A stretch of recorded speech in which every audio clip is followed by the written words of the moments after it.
Hello students. In earlier three parts of magnetic effect of current we have studied what is the effect of current in magnetic. Now here we are studying magnetism. So basically what we are going to study in this bar magnet and its properties, current loop as a magnetic dipole and dipole moment, current solenoid equivalent to bar magnet and its dipole moment, Coulomb's law in magnetism, important terms in magnetism, magnetic field due to a magnetic dipole, torque and work done on a magnetic dipole. So first we study magnetic. It's a phenomena of attracting magnetic substances like iron, nickel, cobalt, etc. A body possessing the property of magnetism is called a magnet. A magnetic pole is a point near the end of the magnet where magnetism is concentrated. Earth is a natural magnet. The region around a magnet in which it exerts force on another magnets and an object made up of iron is a magnetic field. Now we talk about properties of a bar magnet. A freely suspended magnet aligns itself along north-south direction. Unlike poles attract and like poles repel each other. Magnetic poles always exist in pairs, that is, poles cannot be separated. A magnet can induce magnetism in other magnetic substances also. It attracts magnetic substances. Now repulsion is a sure test of magnetism. That means if you want to test whether the two given substances are magnet, then attraction may be because of magnet and any substance like iron. By attraction you can't say that both pieces are magnet. They may be look identical, they may have identical physical features, but if they repel it means definitely they both are magnet. Some magnet attracts iron rod as well as opposite pole of other magnet, therefore it is not sure test of magnetism. But if rod is repelled with strong force by a magnet, then the rod is surely magnetized. Now representation of uniform magnetic field, it is like this. It's a uniform magnetic field on the plane of the diagram. Now this is a uniform magnetic field perpendicular and into the plane of the diagram, and this is a uniform field perpendicular and emerging out of the plane of the diagram. These notations are very important, you should study them. Now we talk about current loop as a magnetic dipole and dipole moment. We have seen one coil here, current is flowing in that, it has center O, magnetic field is B. You know that if the direction of current is clockwise, it is going to be south, another will be a north pole. We have to see that if we look to either side, if that is behaving as, if in that current is flowing in clockwise sense, that face will behave as a south pole. If the face has anti-clockwise sense of current, it is going to be a north pole. Now magnetic dipole moment we take as represented by M, and its formula is I into A. If it is going to be a vector quantity, we have to multiply IA with unit vector eta. SI unit of it is ampere meter square. Now what tip we have to understand, that when we look at any one of side of the loop carrying current, if the current is in anti-clockwise sense or direction, then the side of the loop behave like a magnetic north pole, and if the current is in clockwise sense direction, then that side of the loop behave like a magnetic south pole. It depends from where we are looking at. Now current solenoid as a magnetic dipole or bar magnet. If we see solenoid, we have already done the solenoid like this. If you see from the left hand side, direction of current is clockwise, it is behaving as a south pole, definitely another side will behave as a north pole. Now move to the next point, current solenoid as a magnetic dipole bar magnet. You can see concentric lines of forces. Now if we go through this, just wait, these are the lines you have to remember in your mind. Now remember this thing in your mind, and we go to the next bar magnet. Now this is a north pole, there is another south pole. Magnetic moment will be from south to north. Magnetic length, geographic length. The line joining the poles of the magnet is called magnetic axis. The distance between the pole of the magnet is called magnetic length of the magnet. The distance between the ends of the magnet is called the geometrical length of the magnet. The ratio of magnetic length and geometrical length is nearly 0.84. Magnetic dipole and dipole moment.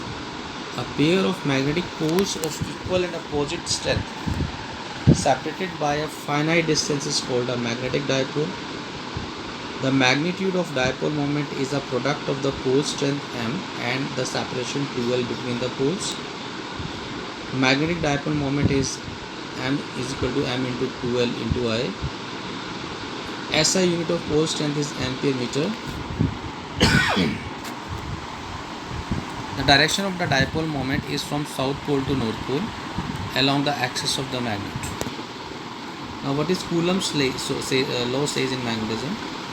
The force of attraction or repulsion between two magnetic poles is directly proportional to the product of their pole strength and inversely proportional to the square of distance between them. If m1 and m2 we have taken the magnetic pole strength, distances are F will be directly proportional to m1 and m2, that is the product of the magnetic strength of the two poles, and inversely proportional to the square of distance between them. Then it will going to be F is equal to K m1 m2 by r square, or F is equal to mu naught upon 4 pi m1 m2 by r square. K is a constant, it has a value mu naught upon 4 pi, where K is mu naught upon 4 pi constant and mu naught is 4 pi into 10 raised to minus 7 Tesla meter per ampere. This we have studied in the previous part also, magnetic effect of current. Now if we go in vector form, definitely we are going to multiply unit vector on the right hand side. Left hand side automatically becomes a vector quantity. If you are multiplying with vector only, then numerator and denominator both will multiplied by r, and to get the final value as mu naught upon 4 pi m1 m2 by r cube and r. Now magnetic intensity or magnetic force H we talk about. Magnetic intensity at a point is a force experienced by a north pole of unit strength placed at that point due to a pole strength of the given magnet, that is H is equal to B by U. It is also defined as the magnetomotive force per unit length. It can also be defined as a degree or extent to which a magnetic field can magnetize a substance. It can also be defined as a force experienced by a unit positive charge flowing with unit velocity in a direction normal to the magnetic field. Its SI unit is ampere turn per linear meter. Its CGS unit is oersted. Now we talk about magnetic field strength or magnetic field or magnetic induction or magnetic flux density B. So magnetic flux density is the number of magnetic lines of forces passing normally through a unit area of a substance, where B is equal to mu into H. Its SI unit is Weber per meter square or Tesla. Its CGS unit is Gauss, and 1 Gauss is equal to 10 raised to minus 4 Tesla.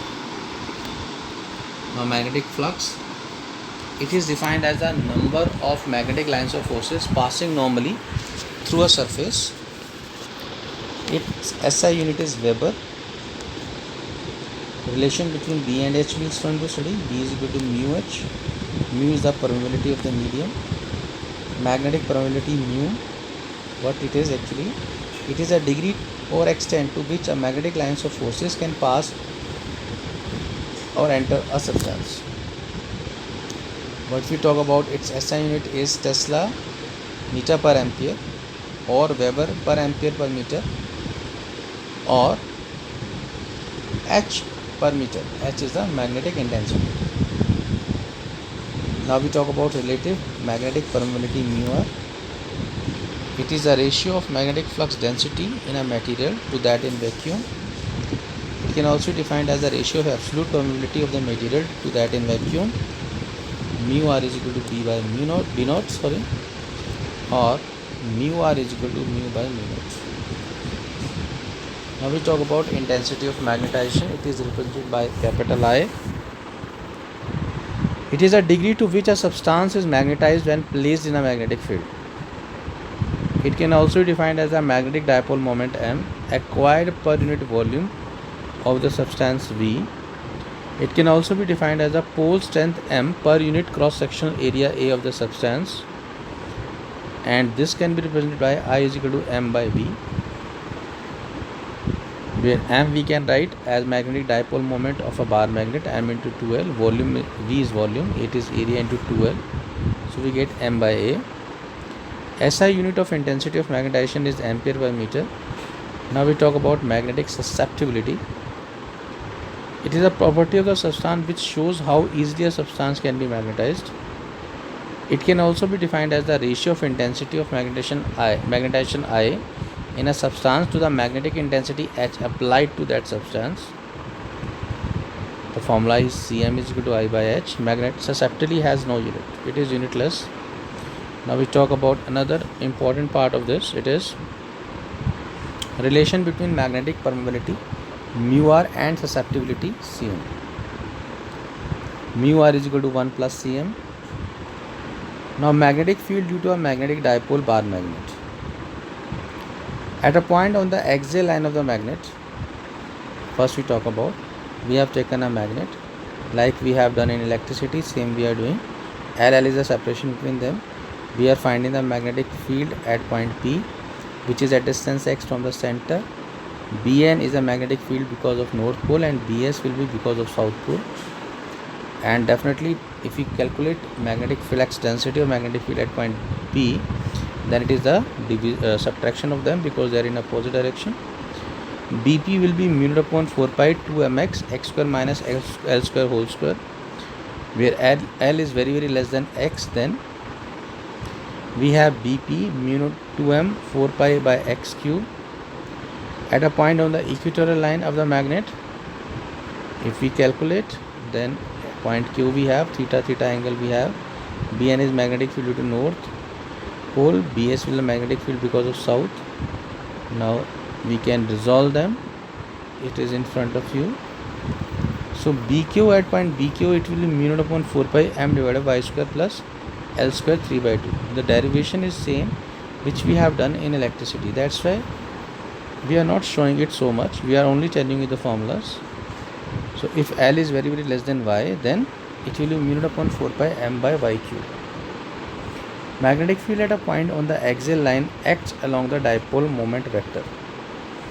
Magnetic field at a point on the equatorial line acts opposite to the dipole moment vector.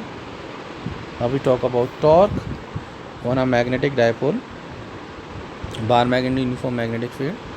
You can see there is a magnetic field. There is a magnet actually. It is experiencing force Mb on north pole and Mb on south pole. They are opposite to each other and they are equal also, but the line of action is not same. Because of this reason, it will experience a torque because of these two forces. Now this is the theta which we have drawn. 2L is the angle. The force of magnitude Mb act opposite to each other, and hence net force acting on the bar magnet due to external uniform electric field is 0. So there is no translational motion of the magnet. However, these forces are along different line of action and constitute a dipole. Hence the magnet will rotate and experience torque. Torque is magnetic force into perpendicular distance. It is going to be Mb, and perpendicular distance, which is shown by the blue color line from N, will be 2L sin theta. So M into 2L is magnetic dipole moment M, B sin theta. Torque is equal to M cross B. Now if we see that the angle between M and B is theta, there is a torque T. So torque is perpendicular and into the plane containing M and B. Now we talk about work done on a magnetic dipole, that is bar magnetic in uniform magnetic field. We have taken uniform magnetic field. This is theta 1 angle we have shown, force is acting. Now this is rotating to a small angle theta 2, and small angles it is rotating from angle theta 1 to theta 2, and we have taken a very small angle d theta. Now small amount of work done will be torque into d theta. Torque is Mb sin theta. To calculate total work done, we have to integrate it from limits theta 1 to theta 2. If we integrate, sin theta integration is cos theta. If we put the limits, you'll get mb cos theta minus 1 minus cos theta 2. So if potential energy is arbitrarily taken 0 when the dipole is at 90 degree, then potential energy in rotating the dipole and inclining it at an angle theta is, potential energy will be minus mb cos theta. Now note, potential energy can be taken 0 arbitrary at any position of the dipole. Now this is the end of the first part of magnetism. We will study the few more parts later on.